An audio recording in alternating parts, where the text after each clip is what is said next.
Good morning mga ka-showbiz. Ito na ang ating latest update para sa Barda sa araw na ito. David Licauco nanindigan para sa kanilang dalawa ni Barbie Fortesa. Yan po yung ating pag-uusapan at bibigyan ng komento, reaction, opinion sa araw na ito. Pero bago po tayo magpatuloy mga ka-showbiz, mga kapwa Barda fans ko dyan, humingi po ako ng dispensa sa inyo dahil lagi po tayong natatagalang mag-upload. Medyo busy lang po tayo at may inaasikaso lang po ako mga ka-showbiz at mga kapwa Barda fans ko dyan dahil nga dumadami na rin kami sa aming organisasyon at isa ako sa instructor na nag-orient sa mga bagong pumapasok sa aming org, kaya medyo nagiging busy po ang inyong lingkod. Pangako po, babawi po ako sa inyo sa mga darating na araw at sana tuloy pa rin ang ating pagsuporta dito sa ating channel, sa mga update natin sa ating Barda. Maraming salamat sa pag-unawa ninyo mga ka-showbiz at mga kapwa Barda fans ko dyan. Kaya naman kung hindi ka pa nakapag-subscribe dito sa ating channel, ano pang hinihintay mo? Mag-subscribe na at i-hit ang notification bell para laging mauna ka sa mga bagong balitang showbiz. Panoorin at pakinggan ang buong detalye at ikaw na ang humusga. Chika Test Today. David Licauco stands his ground, proud of Barda, clear on boundaries. Executive Summary. Sa isang interview para sa Never Say Die, napansin ng fans na tila hindi lubos na convinced si David Licauco na may mga fans na ang tandem nila ni Jillian Ward. Nagulat pa nga siya nang marinig na marami ang kinilig sa kanila. Ngunit kapansin-pansin, naging proud at consistent si David nang banggitin ang love team nila ni Barbie Fortesa, ang Barda. Observations. Reaction to Jillian tandem. Nagulat si David na may fans na kinilig sa kanila. Walang spark, walang kilig-coded energy. Gusto ng tao, yung team up nyo parang grabe sa simula pa lang. Hindi pa nagsisimula yung serye, pero kita na sa mga true emotions niya. Baka dahil kay Jillian Ward lang yun.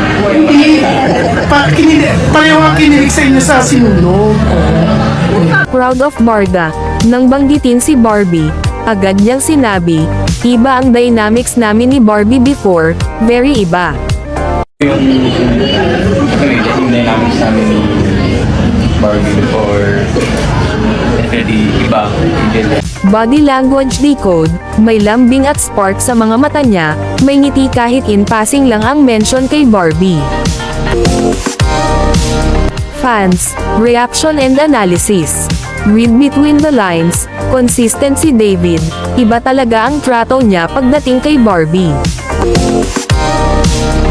Kilig avalanche, may ngiti sa eyes niya pag si Barbie ang nababanggit. Ramdam ang spark. Calculated response, ang galing at talino sumagot ni David. Very calculated, hindi nagpadala. Boundary setting, kinlaro agad na walang kissing scene kay Jillian. Hindi siya nagpabuyo sa intrigerong reporter. Wala naman. Wala. The Barda difference. Kapag si Barbie ang topic, iba ang energy ni David. May kilig, may warmth, may natural chemistry. Hindi ito scripted, hindi ito pilit. Sa bawat sagot niya, ramdam ang consistency at authenticity ng Barda connection. Conclusion.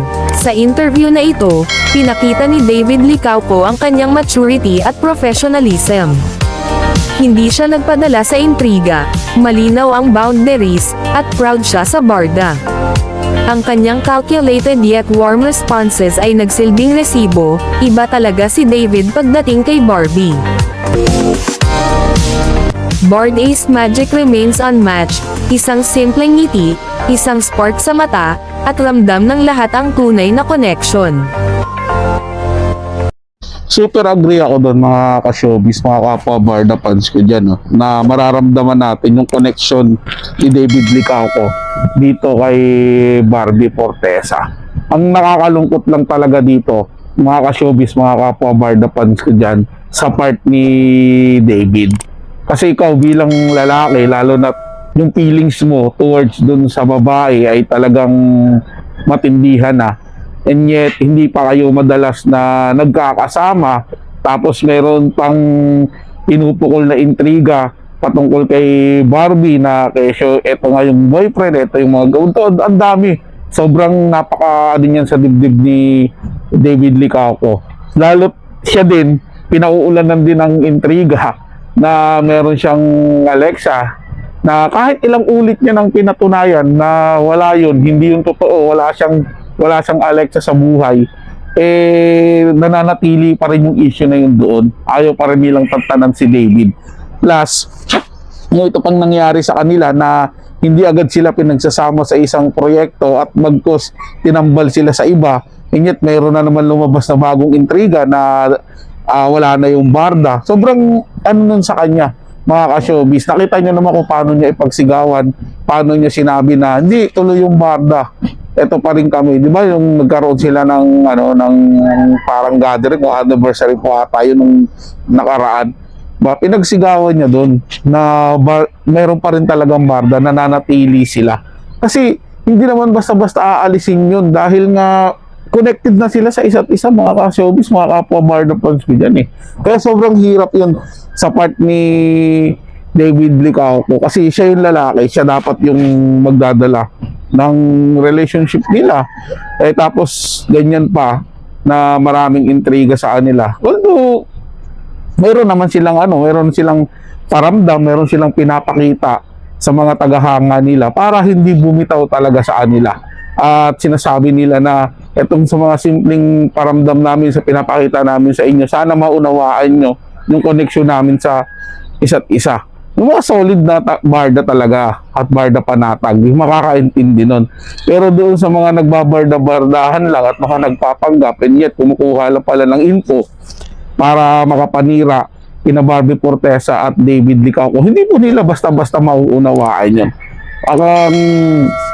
Pasimpleng pasimpleng pahayag nila o pasimpleng confession nila. Basta tayo mga ka-showbiz, mga kapwa Barda fans dyan, lalo na sa mga tunay, alam na po natin yung ganun at nag-aantay lang tayo. At lalo tayong magiging masaya kapag yung pag-aantay natin nagbunga na. Nararamdaman ko naman na malapit na po talagang mangyari yan. At syempre, pagka nangyari po yung mga ganung bagay, sampal po yan sa mukha ng mga haters. O may comment of opinion kayo mga ka-showbiz, i-comment lang po sa ating comment section. Pag-usapan natin at pupusuhan ko yan. Para sa mga bagong balitang showbiz, ugaliing tumutok dito sa ating channel at mag-subscribe at i-hit ang notification bell para laging mauna ka sa mga bagong balitang showbiz.